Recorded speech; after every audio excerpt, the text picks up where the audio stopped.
to make sacrifices for those that we love. Yes? No. And whoever taught this, we were taught that by people who wanted us to make the sacrifices. So our parents said, if you love me, you will make these sacrifices to make me happy. And then what did we do? We grew up doing the same thing with our kids, making the sacrifices. Who defined this foolishness? No.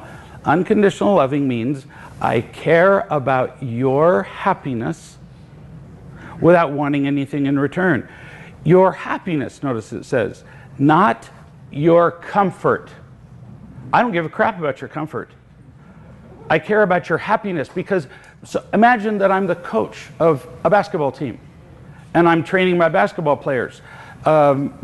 If your players aren't in shape, you will lose. It doesn't matter how talented they are. And in order to get a basketball team in shape, what do they do? Ask any basketball player, what do they hate most? Wind sprints. Oh my gosh. And so you sprint.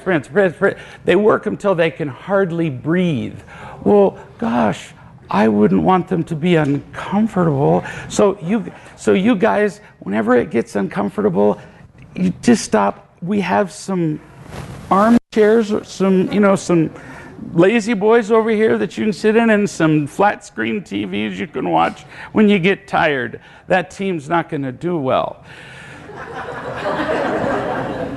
Loving means I care about you and I teach you what's going to make you happy for the rest of your life. And we learn to be happy as we feel loved, as we become loving, and as we become responsible.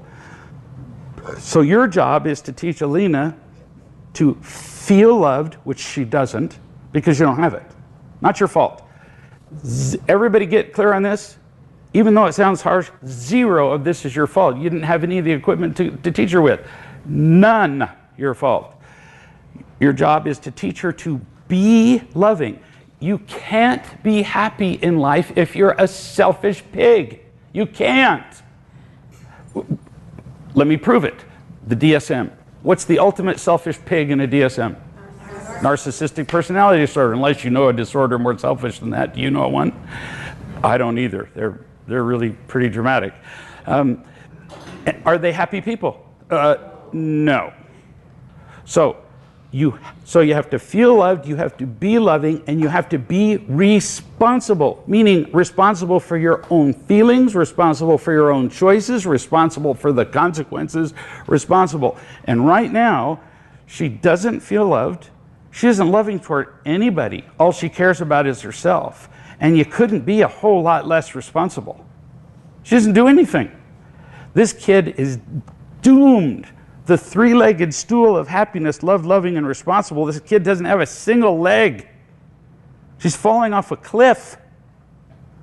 So the most loving thing is to keep her from falling off the cliff. And if that means, and I've been in circumstances like this, have you ever been out mountain climbing with people and watched somebody about to fall off a cliff? I have. I was a Boy Scout leader for years. And there have been occasions when a kid's about to do something to risk his life, and I will reach out either with my hand or a rope or whatever, and I grab whatever I can get my hand around. And if that happens to be his face, that'll do. And you grab them and you pull them back and you save their life. And if in the process that caused the poor little baby some discomfort, I don't care. Anybody here actually done CPR? I worked as an emergency room physician for 6 years. What you see on TV ain't CPR. That's called sternal massage.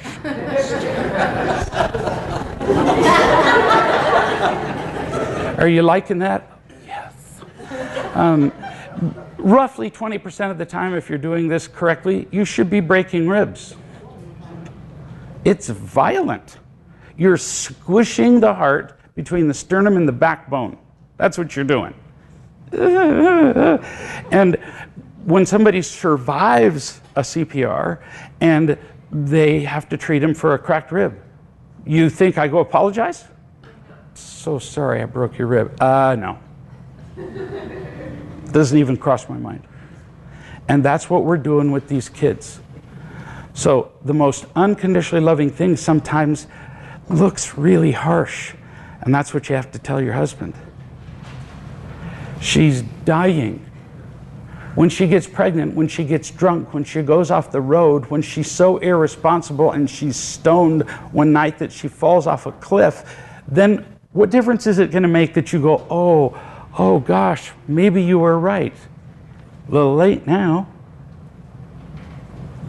And I'm not being the slightest bit dramatic. Every one of these scenarios I'm telling you about, I've seen many times, not once.